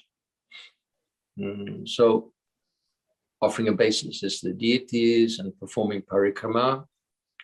Radhe, Radhe, Radhe, Radhe, Radhe, Radhe. So this is the birthplace or the appearance place of Srimati Radhika, Raval. Raval actually means landlord. So Vrishabhanu Baba is very influential landlord. Vrishabhanu Baba has 11 lakh cows. Nanda Baba has 9 lakh cows. So Vrishabhanu Baba, he's very influential landlord. And the appearance of Srimati Radhika is very mysterious. So one day, Vrishabhanu Baba, he went down to Yamuna. That Yamuna doesn't flow exactly right by Raval now, but previously it did. She did. So he went for bathing, and there in the Yamuna, there's a huge, beautiful lotus, transcendental lotus. Never seen anything like it before. And on the wall, you know, lotus got petals, and then there's a ring of beautiful, I don't know what you call them, stamens, with the pollen. And then in the middle, there's this beautiful platform. So on that platform, there's a beautiful young baby girl lying there sucking her toe. Vrishabhanu is looking around. Nobody's there. Obviously, it's a transcendental appearance. So he picks up baby girl in his arms, and then he goes back and gives her to Kirtida. So usually the child is especially beloved by the mother, but in this case, Vrishabhanu Baba, he's the one who finds Srimati Radhika. So she's generally referred to Vrishabhanu Nandini, the darling daughter of Shri Vrishabhanu Maharaj. Although, as I think Tridani Maharaj explained, that Kartik, the month of Kartik, that's after Kirtida.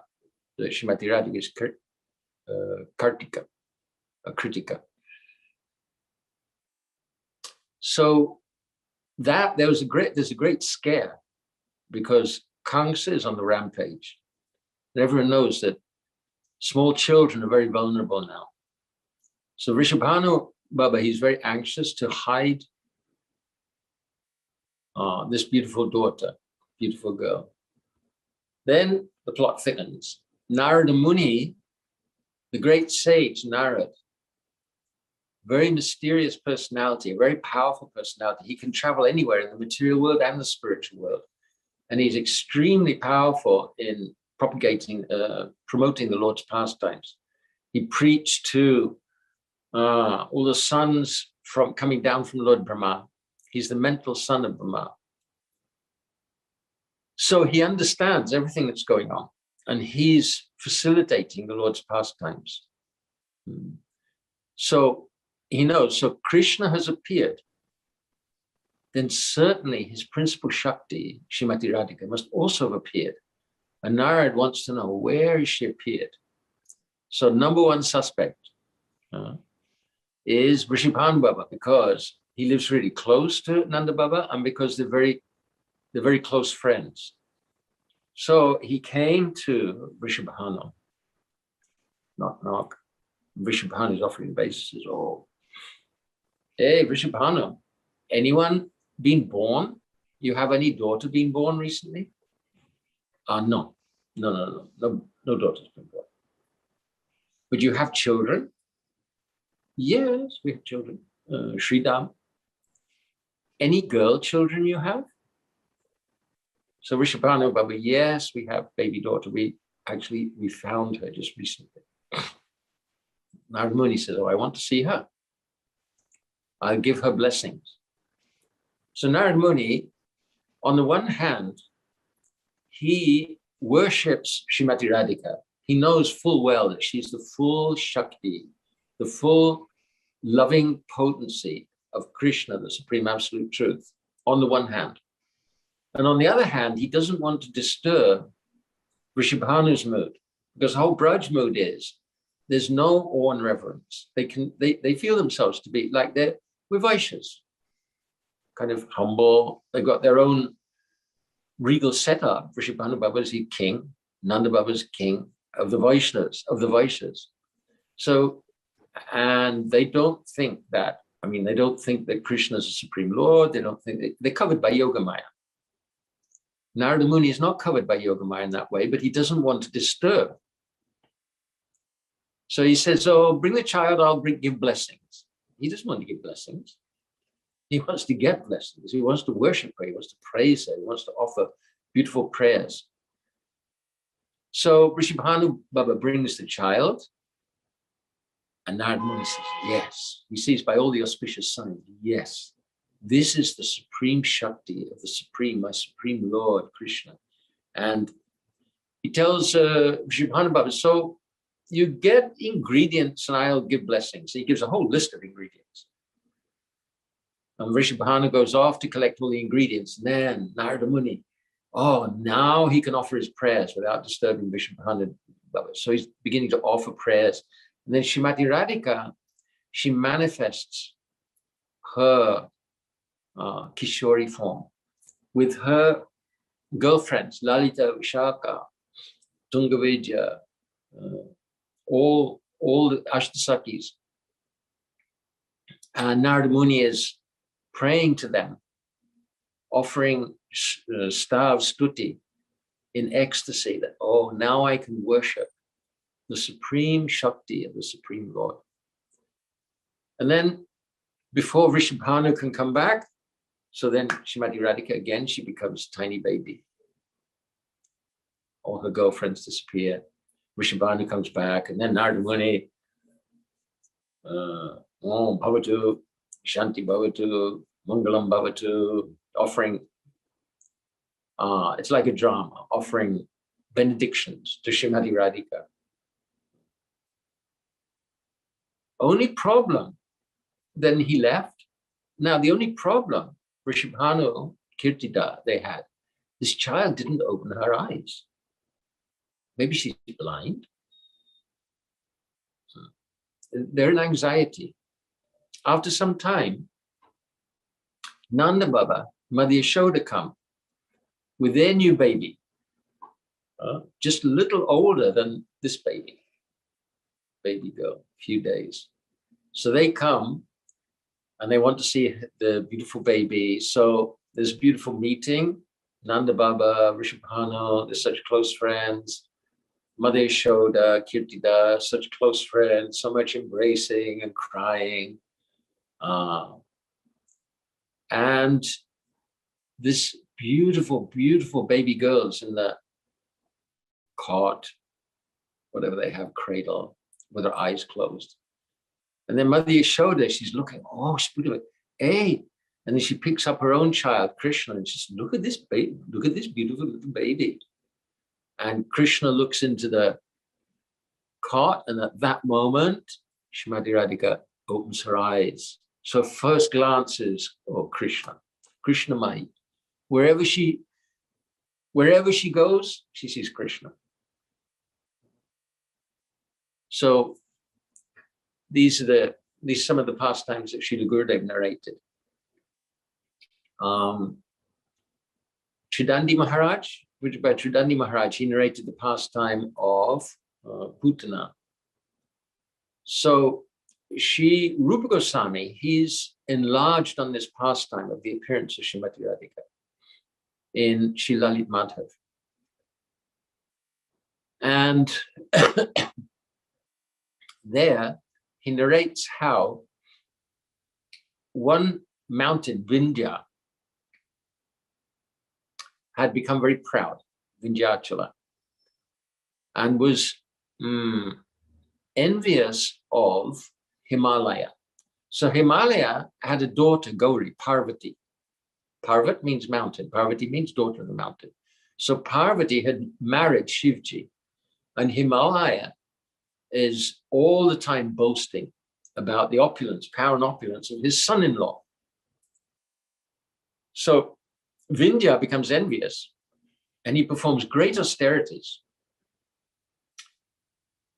in order to get a son-in-law more powerful, more prominent and eminent than Shivji. So at last, Brahma gives him the benediction that, yes, you will have a child who will, you will have a daughter, not a son. Usually they're praying for son, but in this case, daughter. You'll have a daughter, and her husband will be more powerful than Shivji. Now, who's more powerful than Shiv? Shiv is actually, he's like a dependent Vishnu Tattva. So, Vrishabhanu's wife, Kirtida, in this version, it must be a different kalpa. Vrishabhanu's wife, Kirtida, and Chandrabahu's wife, they conceive, and then Yogamaya transfers the pregnancies to the wife of Vindhyachala. And she gives birth to these baby girls, who later will become Radha and Chandravali. So they're actually sisters in that way. They're referred to as sisters. But at that time, Kamsa, who's heard from Yashoda's daughter, Mahamaya, Durga, that there will be born the person who will kill him, and also 8 amazing, beautiful young girls. So Kamsa sent Putana with a specific mission. Any young boys, little boys who've just been born, you kill them. And any young girls who've just been born, you bring them back to me, because it said that Krishna is going to marry them. So I want to marry them instead. I will marry them. Putana went and she captured these 2 baby girls, Chandravali and Radha, and also other little girls, Lalita, Bhadra, Shamala, can't remember others. And she starts flying away. Vindhya is furious, angry, immediately calls the Brahmanas, and the Brahmanas begin chanting hymns against witches. And these hymns are so powerful that Putana can't withstand them. And she drops the children.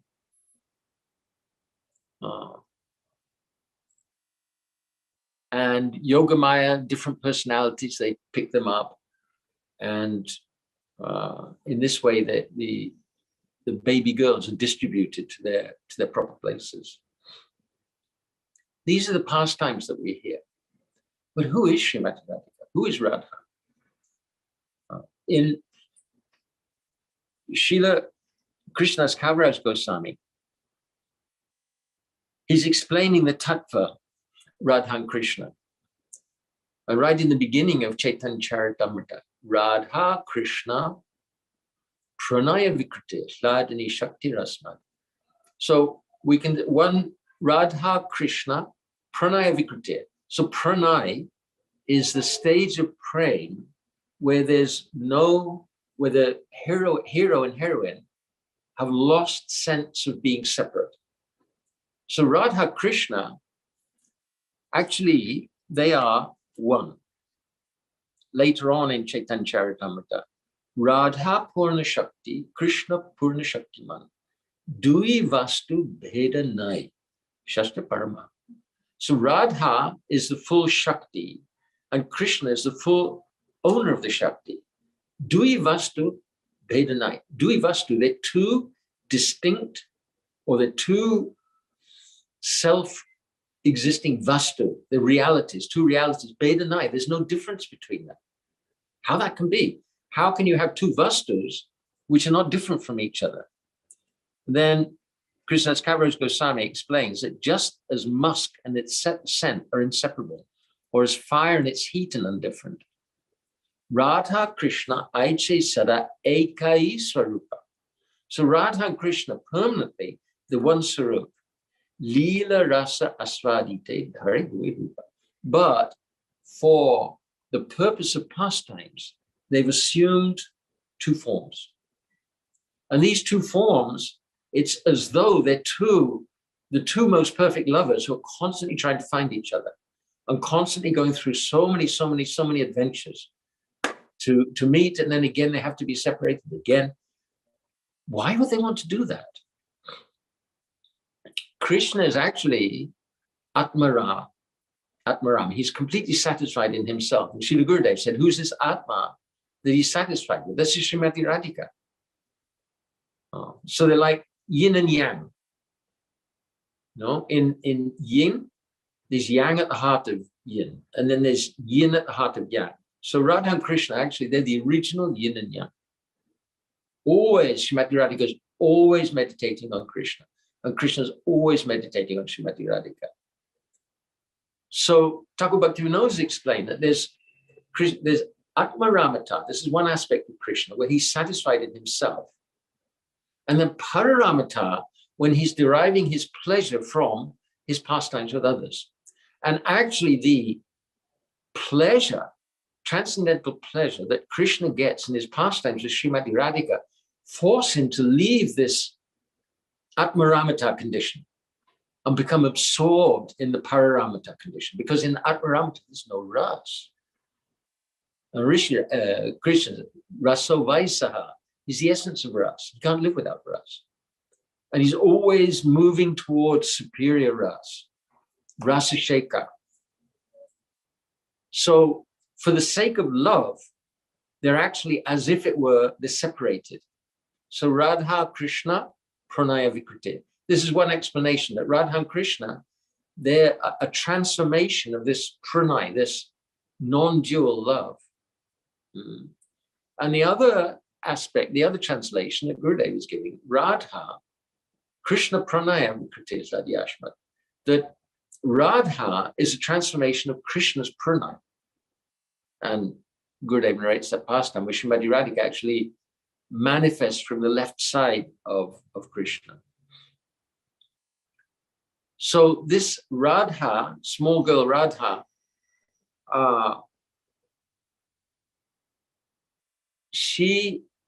they have these childlike pastimes, and they actually play together. Later on, they play together, and Radha and her friends, they make like houses out of sand, and then Krishna comes and, as little boys do, he smashes up their sand houses, tease each other. But Srimati Radhika, she is the full power and potency, but not just power and potency, but she's the loving ability, the loving potency. She distributes loving service to Krishna. And she's actually the object of worship of all our Muninda Vrinda Bandite, the greatest sages, the greatest munis. They're all worshipping Srimati Radhika. And Krishna himself worships Srimati Radhika, just like recently we related this pastime with Jayadev Goswami. So Jayadev Goswami, he's seeing this pastime where Krishna is bowing down to Srimati Radhika and begging for her favor. She's in Man. He's begging her, please put your lotus feet on my head. I'm burning up in the desire to associate with you, that you'll award me your association.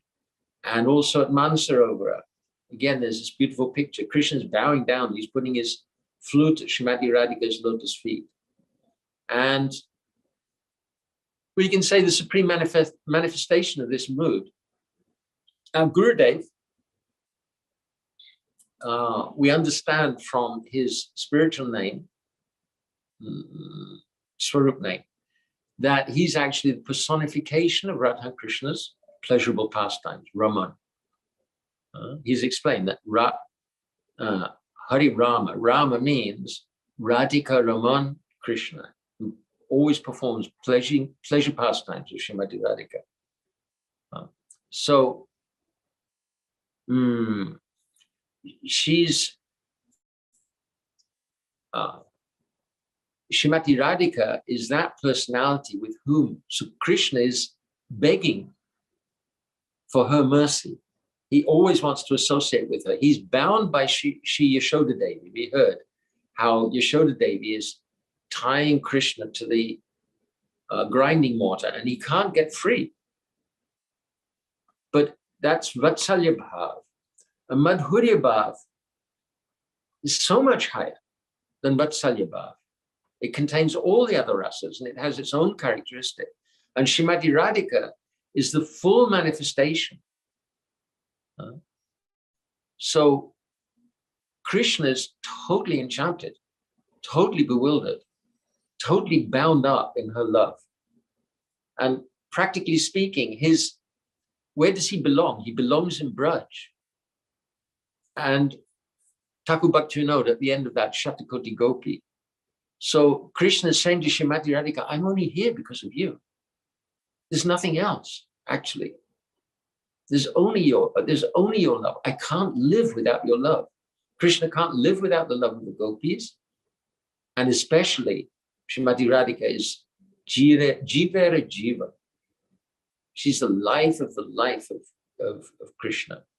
So this Srimati Radhika, all our teachers are wonderful. They're not just teachers, but these astounding personalities who have appeared from the spiritual world, Rupa Goswami, Sanatana Goswami. They are the most intimate maidservants of the supreme pleasure potency of the Supreme Lord, Absolute Truth, Personality, Godhead. And they're inviting us, come on, come on, come on. You can also serve like this. It's amazing. This is Chaitanya Mahaprabhu's grace. Namo Mahavadanyaya. He's giving so much mercy that he wants everyone to come. Krishna, in the mood of Srimati Radhika, wants everyone to come and serve Srimati Radhika, to increase the bliss of those pleasure pastimes. Nikunja, Ratikeli Siddhai, perfecting those beautiful pastimes there. So our teachers, our Goswamis, our acharyas, they're calling us, inviting us. Did you come and take part in these pastimes? You come and perfect these wonderful pastimes of Radha and Krishna. So Srimati Radhika's appearing at Raval, and we've been so fortunate. We've gone with our Shri Gurudev there, and he's disclosed the beautiful pastimes there, and he's introduced us to the moods there. And it's up to us to take these moods and take them in our hearts.